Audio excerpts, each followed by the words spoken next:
yeah, whoa. Look, they can never keep me down, I'm going. And if I ever fail, just know I'll go again. I never quit, cause I know that every loss may lead to another win. I'm going up. What's going on, everyone? Episode 46 of Walker Talk Live. This is our kind of Monday Austin, San Antonio DFW recap show. We talked a whole bunch of other things. Sometimes we talk pro sports, college sports, everything in between. Before we do that, I have to bring in my only co-host for today, Shana. Shana, how you doing today? You know, I'm doing good. My fantasy team kind of went down the drain. North Texas had a bye week, so you can't really have any damage with that. OG shut down you. The Braves are dominating the Dodgers. So much is happening in sports, and I'm excited to talk about it. That's right. I mean, hey, I've got sports stories and stuff. It's always going, right? So hey, but let's talk about your Braves. I mean, back-to-back walk-offs. What do you think of that? You know, it's exciting.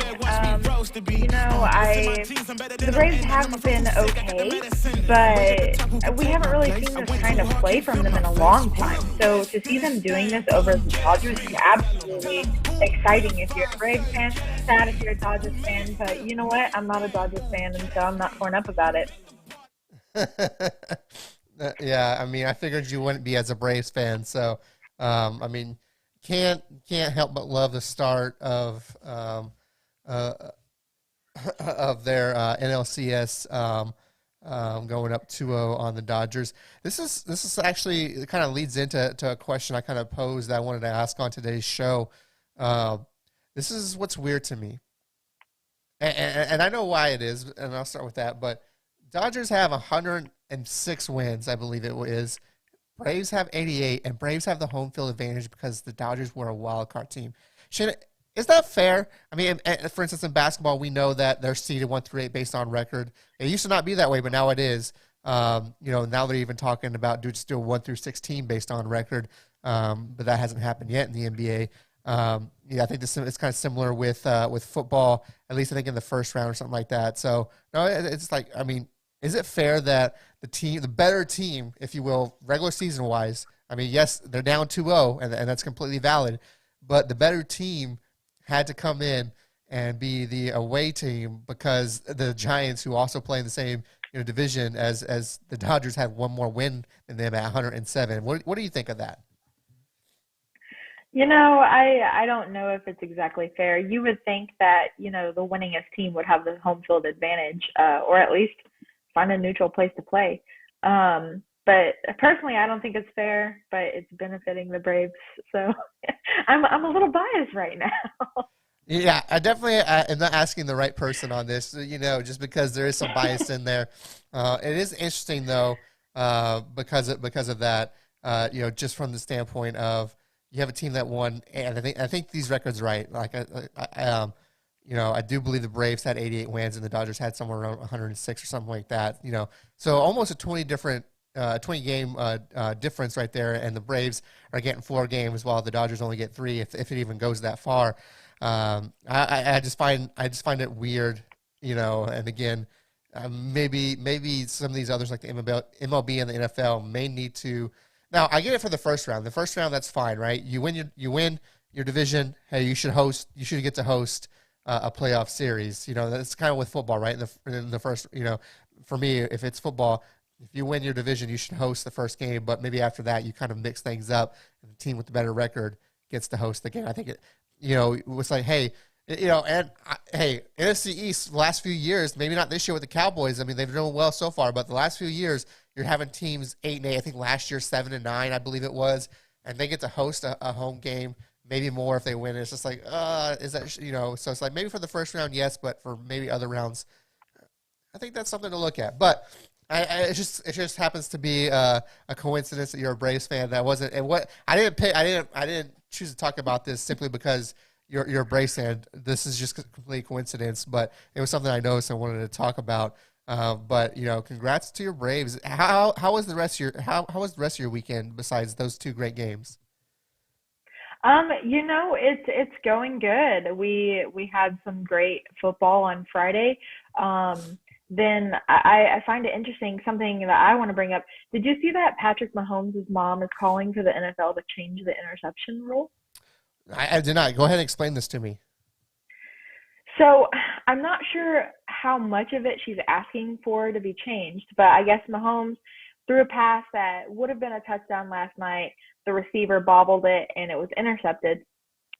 From what my limited research on this is that she thinks if the receiver bobbles the ball, then it should be just ruled incomplete. I think she's not the only one, with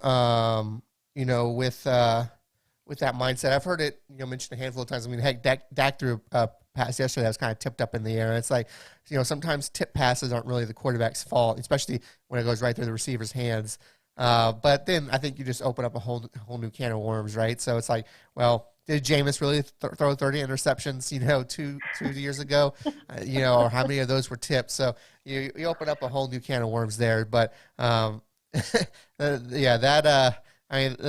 family seems to be going through some drama. I don't know if you heard, but his brother was dancing on Sean Taylor's member there on the field. I got some heat, although supposedly he was told to stand there, and I mean, he's an influencer, so he's going to make some TikToks. What do you make of that? So from poor Jackson Mahomes, he's been under a lot of heat for lots of stuff this season, and I wonder how much of that is because he's one, an influencer, two, the brother of Patrick Mahomes. On that same sort of note, though, everything that I've been reading is that the jersey retirement altogether should have been handled a lot better by the stadium. Plenty of things went wrong that day. The street that was dedicated to Sean Taylor was the photo of the family on the street was in front of a bunch of porta potties. So much went wrong that day. So because of that, I do believe that, you have the stadium staff who is doing a million things and it's a jersey retirement day. It's possible that he was misguided to stand in the wrong spot. But, as an influencer with so many eyes on you, that's when you should take the moment to look around and be like, oh, I'm on this number, put two and two together. It's the jersey retirement. Maybe take a step to the side. Maybe don't be using that moment for your followers and your likes and everything. I would like to give him the benefit of the doubt and say he's a young kid. He's maybe not there to really think of like, okay, this is something that's important to this team. Maybe don't stand on this and do it. And when there's some other space, because it was like a rectangle section off, and that number was right there, and that's where he happened to be standing. So I would like to think he's just still growing, and he's going to learn from that. Washington doing that was doing it was great. Doing it on this date, PR stunt 100% because of everything that's going on with the Washington football team. So, it was something. But with that being said, let's move on to some high school football. I guess I'll start in your neck of the woods. Probably the biggest game was Denton Guyer versus Allen. Allen got the win in a close game. Walk me through that game, Shana. Guyer trailed the entire time, but they consistently put points up. Again, when you lose to a team like Allen, I don't think it's shameful at all. Allen is an amazing team. We're going to continue to see them be an amazing team. I think the biggest part of this game, though, is that the defense, Guyer's defense, held Allen scoreless through the fourth quarter. Unfortunately, the offense was only able to make one field goal. I think had they figured out things a little bit sooner in the game, I would go on and argue that it could have been a little bit different and it could have been a Guyer win, but they weren't able to figure it out before the fourth quarter, and then they weren't able to do much damage in the fourth quarter scoring-wise, and I guess we can't really get hung up on the what-ifs. It was still a really great game, in my opinion. Yeah, all indications point that it was a great game indeed, but again, coming up just short. What do you think the key to that game was? Offense.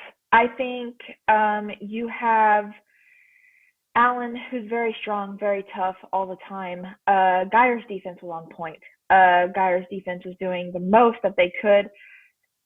With Guyer's offense, they've got to stop only relying on the quarterback. he's great. He is going to be great. But when you face teams like Allen, if you get into playoffs and you start facing some of these big name teams, you're going to be looking down a dark tunnel if you are relying only on one player. You know, speaking of kind of a dark tunnel, if you will, Judson, they have fired their head coach mid-season, which you don't normally see in high school football compared to like college and pros. So they let him go. I mean, you talk about a team that really had the hot of hot starts and then has just trailed off ever since. What do you make of this? You know, I haven't seen anything that crazy in a long time as far as high school sports go. I honestly, in fact, the last time I saw anything even kind of crazy with that was when Beeville Jones fired Coach Norval way back a long time ago. But you almost have to wonder. You know, they had a hot start beating DeSoto, and then just posted loss after loss after loss, and I think that plays a big role, obviously, when you get down to the business side of Texas high school football. I think it'll be interesting. Didn't they win Friday? I don't recall. Let me look onto that room in 1 second. Oh, no, they didn't. It was a close loss. Okay, so it was 30-28. So I'm having a sneeze attack right now on the show, so I'm trying to hide that while I kind of stop sneezing. It's been going on and on. Excuse me here, people, a live show and all. But yeah, I mean, they've just fallen off after that DeSoto loss, and I guess maybe because you think Judson is a higher quality kind of a team with that kind of pedigree, you expect more from him, and maybe that's why they let him go. I'm not sure. There's obviously things we might not know, but interesting nonetheless. Any other games in your area that kind of maybe surprised you or stood out to you? I know for us, Richland got the best of Birdville. Any other ones that you want to talk about out there? I do. I have a few actually. You know, I think McKinney Boyd coming off of that bye week with a win over Little Elm. I think that was a statement from McKinney Boyd. It was a very close game. It was 48-44. But I mean, a win is a win right now. Crandall did not, in fact, stop Ennis. I'm sorry to who commented last week on that. But you got to give it to them. They put up their best against an undefeated team. But with that Birdville-Richland game, what I find interesting is that we saw a lot of strong defense in the third quarter, and then we saw Richland just absolutely pull away with it. That was a good game to watch. I don't know if you caught any of that, but it was a really good game to watch. Birdville, you know, they did their best. They took a convincing lead. They went into halftime, I think, ahead by 1 point. They did the most, I think, against Richland. Another team I think that had a really great game last week and will be interesting to watch coming into this week is VR Eaton. They defeated Keller Central 22-19. So a really close game, and they're riding high on a 4-game win streak. That's a lot of energy coming into this week, but they're facing South Lake Carroll, who's coming off of a bye. They're undefeated, and their last game was against Keller Central, where they posted like a 63-7 victory, which is huge when you look at the common opponents between these two teams. Other than that, I was just going to give a quick shout out to Weatherford. They've been showing a lot of strength this season. I think that they're a team that often gets overlooked because of their history of not being so good football-wise, but I don't think we should sleep on them this season. They have a 4-game win streak. They're undefeated in their district with convincing wins over LD Bell, Haltom, Pascal, and last week's 42-22 over Boswell. They're second in their district. And I think a key game for them is actually going to be this week, where they're going to face off against Euless Trinity, who is number 1 in their district. Hey, can't be hating on the Kangaroos, especially when you have a mascot named Kangaroos. So, you know, can't really hate on that. I'm looking through the Austin, San Antonio area, and you know, honestly, I don't really see any games that kind of went a different way than maybe what was expected. So, very interesting there. I do know there is a big game coming up this week between, I think it's Alamo Heights and Bernie Champion. We have a one-loss team versus an undefeated team. Verifying that now, of course. looking at the schedule here, but I believe it is, yes, Marine Champion that they are playing on Friday. So that's definitely going to be one of the games we talk about Thursday and pick on Friday for sure.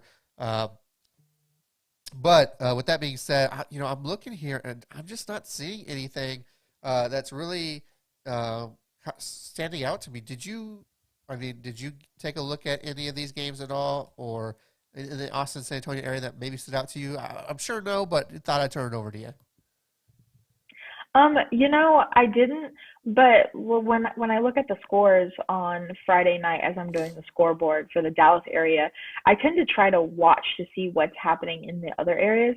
And like you said, I don't think anything really went too crazy apart from like what we already expected to happen. I think, South Central Texas football is just rolling with the way that they do things. We have all the crazy things happening around the rest of the state, and then you have San Antonio, Austin, who's just, maintaining their regular dominance in their regular areas. Yeah, everything I'm looking at, it seems to be consistent. I mean, you got your big names, Dripping Springs, Bernie Champion winning, Westlake, Lake Travis winning, Vandergrift dominating on Thursday, by the way, against Cedar Ridge. Vandergrift is looking really good, by the way. They haven't really struggled against the opponent yet. They did start off, I guess, a little slow against Cedar Ridge, even though they ended up winning like 35-7 or something like that. So starting off slow, but I mean, it's going to be interesting for Vandergrift. I think they got Round Rock is coming up for them. And really, if they get past that, I think they have 3 games left. There's not a lot of challenge. Like, they're going to face adversity when they get to the playoffs, and coming in that way, you never like to come in without adversity, in my opinion. You never like to come into playoffs without adversity, because then what do? What do you think about that mindset of dominating all through the regular season without adversity? I think, I agree with you, because if you're not facing the adversity, are you really putting a challenge to your team? It's kind of like if we were to take a look at South Lake Carroll. I'm just going to pick on them for a second. Going into this season, everybody was like, Quinn Ewers is gone. Are they going to be the same South Lake Carroll team? But as Scott mentioned, do you really think that Riley Dodge didn't have a plan? Absolutely, he had a plan. And if you're not facing these speed bumps, you're not going to grow. They were forced in summer practice to take a look at what they had and to grow from there. I think when you get into the season and you start playing teams that are strong, especially, you're going to want to have a little bit of struggle there, because if you're not struggling, all you're showing is, we're good. As always, you kind of get ahead of yourself, and then you get to playoffs, where playoffs is a 1 week at a time thing. And you're in your head, you're thinking you're the best, and you slip up. You have a bad game. You're now out of the playoffs and no longer in contention for that state title that you want. We say that though, and then you have teams like, like the Westlakes that, really don't have trouble at all in the regular season. And then when you do face the adversity in the playoffs, they get over it. You look at last year against North Shore, had that adversity, were able to went on to win state. So I think it's a mixed bag, but I think adversity is always good for a team because when you face that adversity in the playoffs, you really get to show, you're really going to know the mettle of your team. Is this a team that's going to fold, or is this a team that's going to rise up to the occasion? So really interesting stuff there. But yeah, outside of these scores, I'm not seeing a lot of surprising stuff. So I think that's going to do it for the update side of things. And, usually with Scott's here, we play the who's that mascot, but I'm going to play it with you today just because I have the teams picked out. Why not, right? So let's go ahead and play this game. So it is time for Who's That Mascot. That's right. That's where I give you the name of the school, and you have to let me know who that mascot is. So give me 1 second here. I want to change up something on my I got to change up something here on, if it'll let me, which is weird that it's not letting me. Oh, there it is. I'm going to put you here in the multi-view. Let me switch out this one for, where are you at that one? Boom. All right, there we go. So now you get to be in the little blue screen with me instead of Scott like usual. Ooh. So, of course, as you know, Shana, I give you the name of the school. You gave me the mascot. One of these I picked because, I thought Scott was going to be on. It's like, okay, well, Shana might know this one, so I'm going to put it in here. But that's the last one. So let's go with the first one. Are you ready? I think I am. All right, so your first one is Austin Bowie. Ooh, I just was looking at this one because we had a, gosh, I don't Probably know. going to finish third in their Let me think. district behind Westlake and Lake Travis. We just picked this team last week too. We did. Bowie. I'm trying to picture their helmet, but I don't think that's going to help me. Scott does know this one, by the way. Oh, he does. Okay, I believe in him. Okay. The Bowie dogs. The Bowie dogs. DAWG dogs. Bulldogs. The Bowie Bulldogs. Did you see it on my face? Like, oh, she's so close. Because that is correct. The Bulldogs. Good job on that one. Scott said, yes, she got it. There you go. There we go. Your next one is a Houston team. It is. Houston. It's either. I'll let you do two correct answers. I'll give you there's two possible answers for this one, so keep in mind that. Houston Milby or Milby? Milby or what? Okay. So I don't think I've ever heard of this team.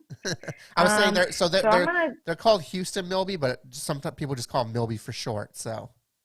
Okay. Oh, I don't know. I'm just gonna take a shot in the dark here. I don't know. I'm just gonna say Panthers. All right, Milby Panthers. I'm not seeing Scott texting me, so maybe he doesn't know this one.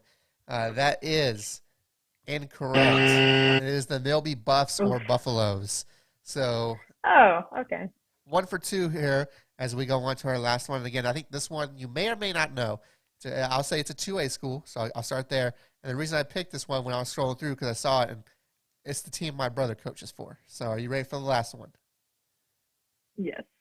All right, what did Scott say? Scott said he did know that last one. So there you go. Here we go. Moving on to the last one. Three Rivers. Oh, Three Rivers. Oh, I'm from right across the street from them, basically. Rivers. I know George West is the Longhorns. Three Rivers football would be. Are they also the Bulldogs? I'm gonna go with Bulldogs. That is correct. They are also the Bulldogs. Oh, good. See, I knew you might know this one because of where you grew up. So I was like, let me just put it there just to help you out. So 2 for 3. You could say you're doing better than Scott at this right now. So go ahead and rub that in for him. And before we get out of here today, we, of course, have to do our favorite segment, One Good Thing. That's where we tell you one good thing, whether it's sports-related, life-related, whatever it may be that's happened to us recently. And Shana, I will start with you. What is one good thing for you? I think the one good thing, I'm going to draw from sports this week. I'm going to go ahead and say the retirement of Sean Taylor's jersey. It's a huge honor for him. Obviously, he was insanely good at what he did. And it's the only, if I remember correctly, it's only the third retirement for the Washington football team. So it's a huge deal, obviously. So honoring him and, what he did for the team, it was obviously the good thing for me. Yeah, and of course, I think they still did it wrong, but it is great that he was honored. My one good thing has got to be, and, I'm not pushing bad luck on him, is got to be the play of the Dallas Cowboys. I mean, sitting at, 5-1, really looking good. I mean, yesterday was one of those games where I told people, I told some friends after the game, that's a game they lose in years past, right? They came out sloppy, played sloppy, turnovers in the red zone, missing field goals. Cowboys of old loses that game, and they still held on to win. We had a Diggs pick 6. He had Dak winning in overtime on that touchdown. Man, if they continue this way, and of course if they can stay healthy, I mean, Dak had a calf strain, and we'll see how bad that is. But if they can stay healthy, watch out. This team, this offense can really just save a team. So I love me some Cowboys. I had to put them there. Shana, before we get out of here, though, we do have a few more things to talk about.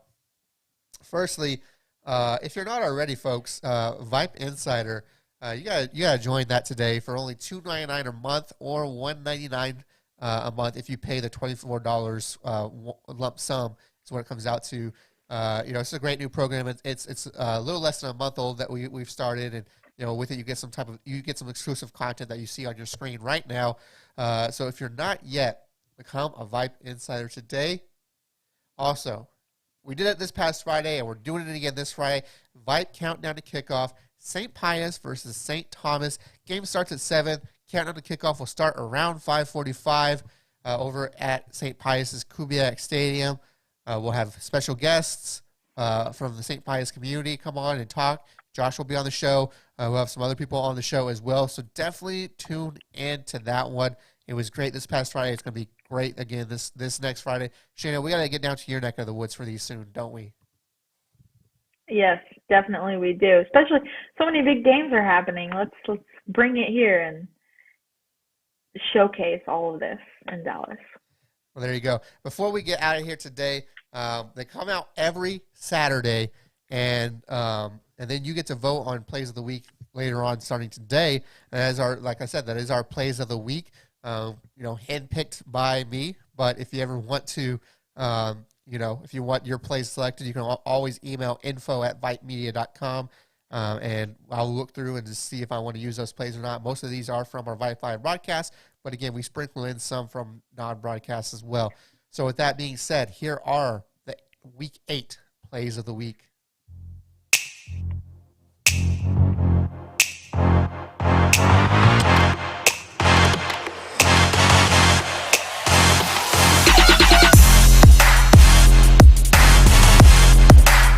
Here to the near side, Rodriguez takes the snap, steps up in the pocket, now flushed out.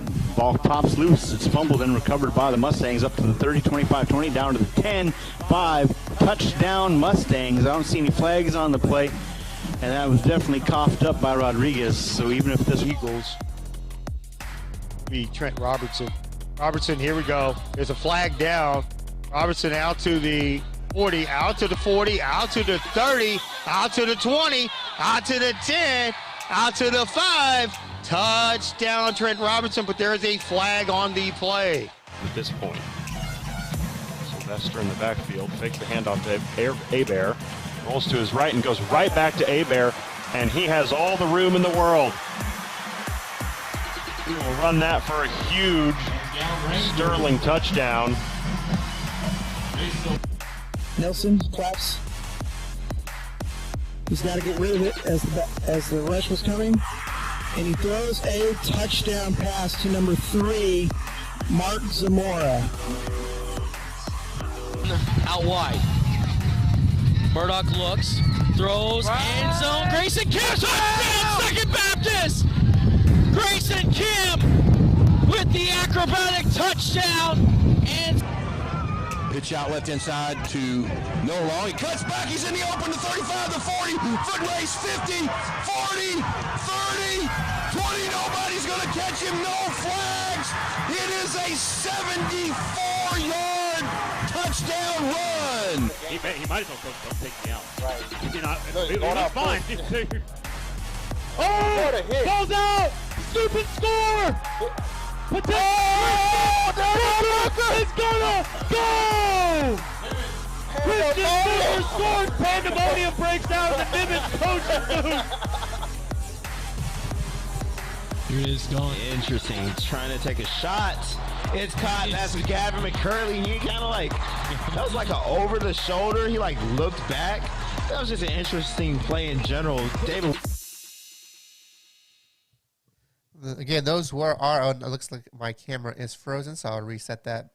Looks like I'm having trouble here with my camera. There we go. I'm back. So those were our Week 8 plays of the week. You can start voting on what you feel is the play of the week. Starting around 3 o'clock today, we'll have those on VYPE.com. Be ready for those. Shana, which one would you pick if you were voted? Oh, man. I was actually thinking of that as I was watching them. They were all amazing plays. At first, I was about to pick that fumble recovery.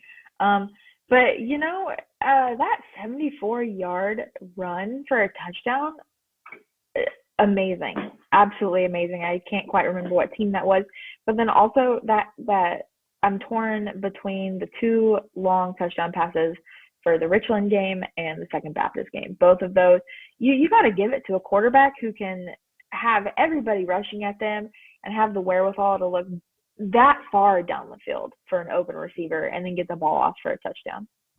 Yeah, if I was the vote man, I'd probably pick the Richland one because it was to take the lead with about 20 seconds left in the game. But that's just me again. Hey, you got you fans out there, you go and vote starting, like I said, around 3 p.m. today. And that's going to do it for today, Shana. So before we get out of here, go ahead and tell us where people can find you in the DFW area. On Twitter, you're going to want to follow along this week. We have lots of really great content coming out. It's at VYPEDFW. And then again on Instagram, it's at VYPE_DFW. We're going to have some fun behind-the-scenes content for a couple of photo shoots that are happening Friday and Saturday. You're not going to want to miss that. And just the regular content that we push out, you really don't want to miss it. So be sure you're following along for the DFW area stuff. And of course, YouTube, just search VYPE and hit that subscribe button. Also, San Antonio, VYPE ATX, VYPE SATX. And hey, like I said, become a VYPE Insider today. It's going to be well worth your time. Like I said, it's in its infancy right now, but it is taking off in a hurry. Don't want to miss out. That's going to be our show today. So for me over here in Austin and for Shana over there in DFW, we will be back tomorrow to talk some Houston area sports recap from this past week. Until then, this has been Love to Talk Live. We'll see